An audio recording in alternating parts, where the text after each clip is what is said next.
What thing made you really question reality? I never believed in the supernatural or in things that couldn't be rationally explained. I always considered myself a logical person. Maybe that's why, when this happened to me, I couldn't come to terms with it for a long time, trying to understand what really occurred that winter night. It happened 3 years ago, in winter. I was driving home from my friend Anatoly's birthday party. We all had a good time, and although we drank a little, I was the designated driver and stayed sober the entire evening. It was around 1 in the morning when I decided it was time to go home. The road led through a small mountain area towards my hometown. I knew this route well. After all, I traveled it every time I went to the city. That night, the road was almost deserted. A fog was beginning to settle, adding an eerie loneliness and a vague sense of unease. In the headlights, I saw swirls of white fog twisting around, wrapping the road in a mystical spiral.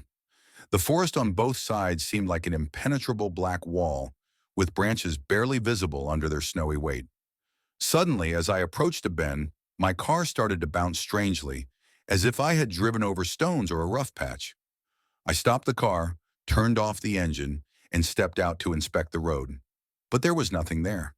The road was smooth and clear, with no stones or tracks. Just as I was about to get back into my car, something caught my attention on the edge of the road, near the forest. There was something unusual, a faint light, as if someone was quietly illuminating the forest from within.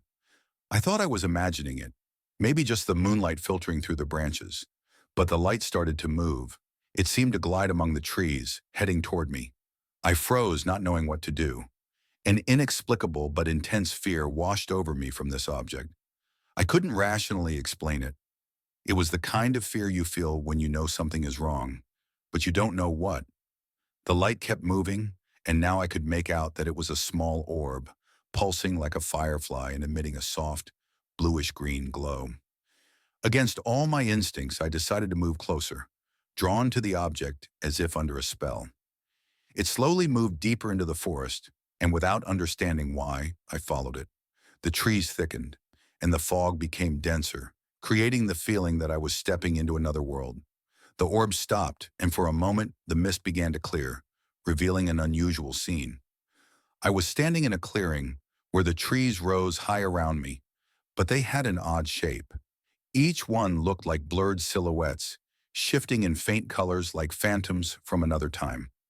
The air was thick and cool, and in that atmosphere was a haunting but magical silence. Even my shadow didn't look like a regular shadow. It felt like a separate entity, moving independently of me. The same glowing orb appeared again, now larger.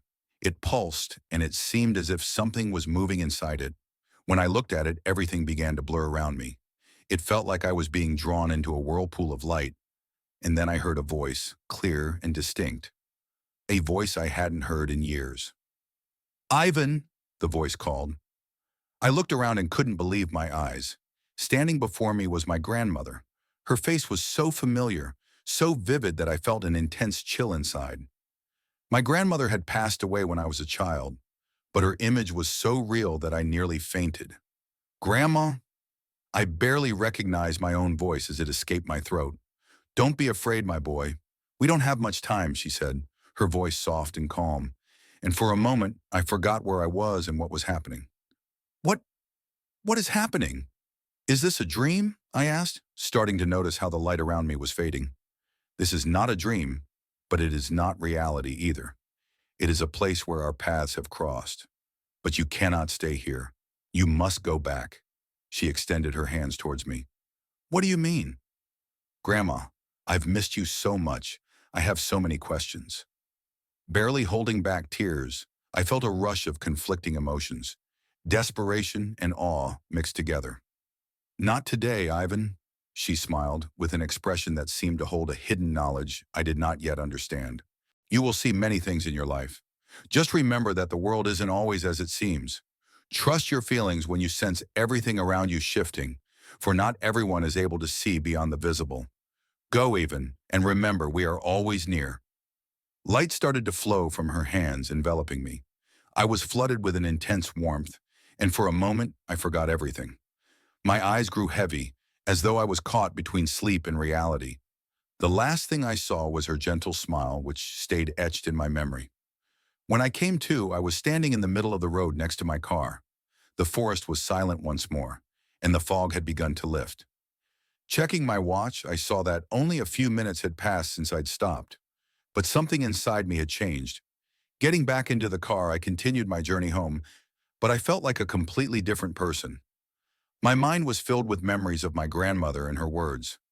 I drove through the night, but there was a feeling in my heart that reality isn't limited to just what we can see.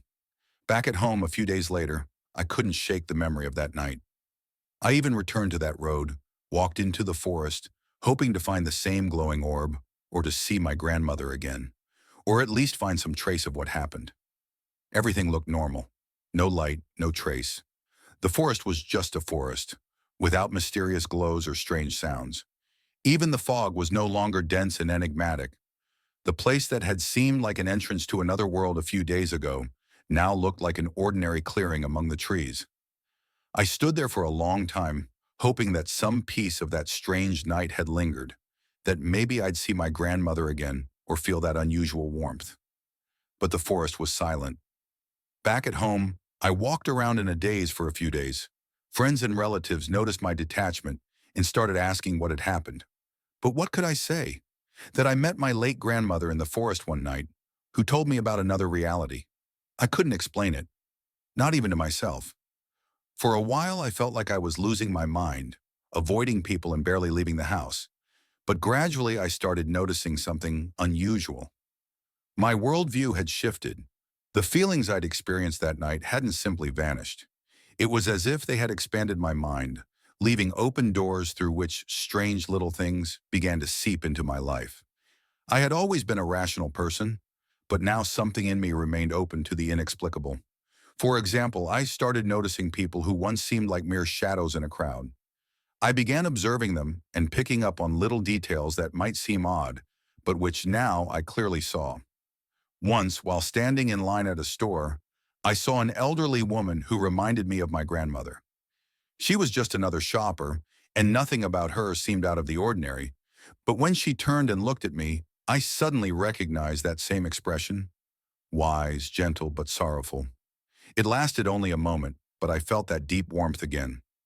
The woman said nothing, just nodded slightly before disappearing into the crowd, leaving me even more affected.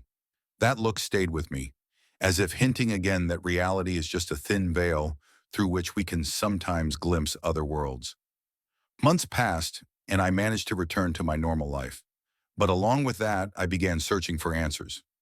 I read books on the paranormal, spirituality, reincarnation, and even quantum physics, trying to find some rational explanation for what I had seen. The more I read, the more I understood that this experience was a part of my life, a mystery that might never be fully explained. In the end, I realized I couldn't control or explain everything that happens in life. That day when I met my grandmother in the forest and she told me to go back, I understood that it was an important message. Our lives are only a small part of a much larger mystery. We can never be certain of what lies beyond our comprehension, but sometimes we are allowed to peek into places where the boundaries between worlds blur. Since then, I've become a bit different. I don't rush to conclusions anymore.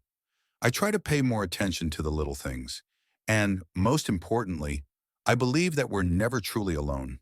Perhaps somewhere, in an unknown space, alongside us exist those who have already left this world, but still watch over us. This will stay with me for the rest of my life, reminding me that reality sometimes goes beyond what we see and feel every day. And even when it seems that you are alone on a deserted road at night, there is someone who is always nearby, just in a world to which we have access only rarely.